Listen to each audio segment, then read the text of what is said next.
ഒരു പുതിയ ഭേദഗതികൾ 40 ഭേദഗതികൾ വരികയാണ്. അതിന്റെ ചില വിശദാംശങ്ങളാണ് ഇപ്പോൾ പുറത്തു വരുന്നത്. എങ്ങനെ അതിനെ കൈകാര്യം ചെയ്യണമെന്നാണ് നമുക്ക് നിലപാട് പറയാൻ പറ്റുക? വാസ്തവത്തിൽ വഖഫ് ബോർഡുമായി ബന്ധപ്പെട്ട നിയമം ബില്ല് ഇതുവരെ പാർലമെന്റിന്റെ മുമ്പിൽ എത്തിയിട്ടില്ലെന്നാണ് എനിക്ക് മനസ്സിലാക്കാൻ കഴിഞ്ഞത്.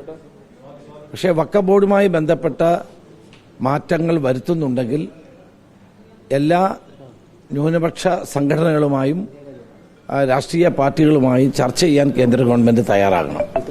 വലിയ മാറ്റങ്ങളാണ് വരുത്തുന്നതെങ്കിൽ സ്വാഭാവികമായും അവരെ ബാധിക്കുന്നതായതുകൊണ്ട് അവരുടെ സംഘടനകളുമായി രാഷ്ട്രീയ പാർട്ടികളുമായി ചർച്ച ചെയ്തിട്ട് വേണം ഇത്തരം ഒരു ബില്ല് കൊണ്ടുവരാൻ. ഇതൊരു ബില്ല് ഒന്നും വന്നിട്ടില്ലാത്ത സാഹചര്യത്തിൽ അതിന്റെ വിശദാംശങ്ങൾ നമുക്കറിയില്ല. അത് വന്ന ശേഷം ഞങ്ങൾ അതിനെപ്പറ്റി പ്രതികരിക്കും. കൂടിയാലോചനയോട് കൂടി മാത്രമേ ചർച്ചകളിലൂടെയും കൂടിയാലോചനകളിലൂടെയും വേണം അത്തരം ഒരു നിയമം കൊണ്ടുവരാൻ. പക്ഷെ എന്താണ് നിയമമെന്ന് നമുക്ക് ആർക്കും അറിയില്ല. പത്രങ്ങളിൽ വരുന്ന വാർത്തകൾ മാത്രമേ ഉള്ളൂ. ബില്ല് വന്നു കഴിഞ്ഞ് പാർട്ടി അതിന്റെ അഭിപ്രായം പറയുമെന്നാണ് എനിക്ക് മനസ്സിലാക്കാൻ കഴിയുന്നത്. ഈ മുഖ്യമന്ത്രി അല്ല, അത് നമുക്ക് ബില്ല് വന്നാലല്ല അതിന്റെ വിശദാംശങ്ങൾ അറിയാൻ പറ്റുമോ? ഇതുവരെ ബില്ല് പുറത്ത് വന്നിട്ടില്ല. ഊഹാപോഹങ്ങളും പത്രങ്ങളിൽ വരുന്ന വാർത്തകളും മാത്രമേ ഉള്ളൂ. അതിൻ്റെ അടിസ്ഥാനത്തിൽ നമുക്ക് പ്രതികരിക്കാൻ കഴിയില്ല. പക്ഷേ വഖഫ് മുസ്ലിം മതന്യൂനപക്ഷങ്ങളുമായി ബന്ധപ്പെട്ടതാണ്. അങ്ങനെ വരുമ്പോൾ അവരുടെ സംഘടനകളുമായും രാഷ്ട്രീയ പാർട്ടികളുമായും ചർച്ച ചെയ്ത് വേണം ഒരു നിയമം കേന്ദ്ര ഗവൺമെൻറ് കൊണ്ടുവരാനുള്ളതാണ് എൻ്റെ വ്യക്തിപരമായ അഭിപ്രായം. മുഖ്യമന്ത്രിയുടെ ദുരിതാശ്വാസ നിധിയായിട്ട് ബന്ധപ്പെട്ടുകൊണ്ട് താങ്കൾ ഒരു മാസത്തെ ശമ്പളം കൊടുത്തു, പല കോണും അത് കൊടുക്കരുത് എന്നൊക്കെ ഉള്ളൊരു പ്രസ്താവനകളൊക്കെ വരുന്നുണ്ട്. എങ്ങനെയാണ് മുഖ്യമന്ത്രിയുടെ ദുരിതാശ്വാസ നിധിയിലേക്ക് വയനാടിൻ്റെ ദുരന്തത്തിൽ എല്ലാവരും സഹായിക്കണമെന്ന് തന്നെയാണ് ഞങ്ങളുടെ അഭിപ്രായം. അതിലൊരു തെറ്റുമില്ല. അതുകൊണ്ടാണ് ആദ്യം തന്നെ ഞാൻ ഒരു മാസത്തെ ശമ്പളം നൽകാൻ തീരുമാനിച്ചത്.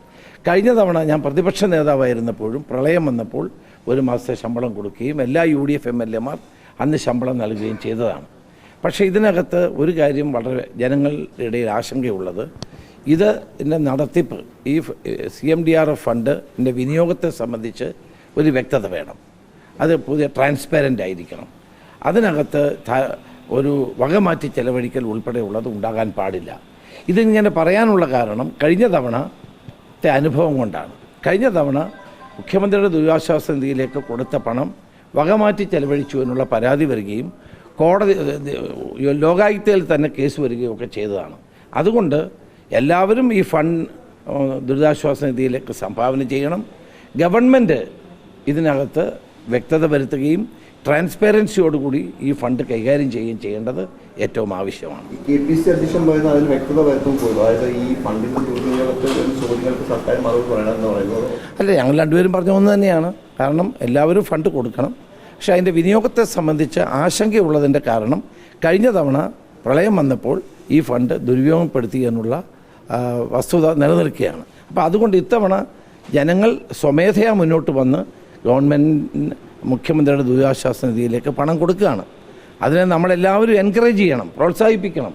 ഒരു ജനതയുടെ ദുഃഖത്തിൽ എല്ലാവരും പങ്കാളികളാവുകയാണ്. അവരെ റീഹാബിലിറ്റേറ്റ് ചെയ്യാൻ വേണ്ടിയിട്ട് നമ്മളെല്ലാവരും സഹകരിക്കണം. അതുകൊണ്ട് തന്നെ ഇതിൻ്റെ കണക്ക് വ്യക്തമായി ജനങ്ങളുടെ മുമ്പിൽ അവതരിപ്പിക്കാനും ഗവൺമെൻറ് തയ്യാറാണ്. ഇതിനെതിരെ നേരത്തെ തന്നെയുള്ള ഒരു ആക്ഷേപം ഈ സ്വന്തക്കാർക്കും ബന്ധക്കാർക്കും കൂടിയിലേക്ക് പൈസ കൊടുത്തു എന്നുള്ളതാണ്. അത് വലിയ തോതിൽ പ്രതിപക്ഷം ആയുധമാക്കുകയും ചെയ്തു അങ്ങയുടെ കാലത്ത്. അപ്പോൾ അതിലേക്ക് തന്നെ ഫണ്ട് കൊടുക്കണം എന്ന് പറയുന്നതിൽ ആശങ്കയായിരിക്കും പ്രസിഡന്റ് പറയുന്നത്. അല്ല, അത് ഞാനതുകൊണ്ടാണ് പറഞ്ഞത്. അതിൻ്റെ വ്യക്തത വരുത്തണം, ട്രാൻസ്പെറൻസി ഉറപ്പ് വരുത്തണം. അത് മിസ്യൂസ് ഉണ്ടാകുന്നില്ല എന്ന് ഉറപ്പ് വരുത്താനുള്ള ബാധ്യത ഗവൺമെൻറ്റിനുണ്ട്. ഇതിനെതിരെ പ്രചാരണം നടത്തുന്നവരോട് എന്താണ്?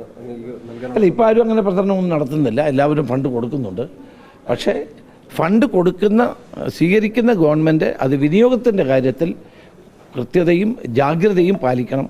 അത് ട്രാൻസ്പാരൻ്റായി ചെയ്യണം എന്നാണ് എൻ്റെ അഭിപ്രായം. KPC പ്രസിഡന്റ് ഫേസ്ബുക്ക് പോസ്റ്റിൽ ഒരു വരിയെന്ന് പറഞ്ഞാൽ ഈ ഫണ്ടിൽ നിന്ന് കൈയിട്ട് വാരില്ലെന്ന് മുഖ്യമന്ത്രി ഉറപ്പ് നൽകണമെന്നാണ്. അപ്പോൾ മുമ്പുണ്ടായ ഫണ്ടിൽ നിന്ന് ഇങ്ങനെ ഒരു കൈയിട്ട് വാരൽ നടന്നു. അല്ല, അതിനെ സംബന്ധിച്ച് പ്രശ്നം ഉണ്ടായിരുന്നല്ലോ. അതായിരുന്നല്ലോ കഴിഞ്ഞ തവണ പ്രശ്നങ്ങൾ ഉണ്ടായത്. ലോകായുക്ത വരെ കേസ് പോയത്. അത്തരം സാഹചര്യങ്ങൾ ഒഴിവാക്കണം എന്നാണ് എൻ്റെ അഭിപ്രായം.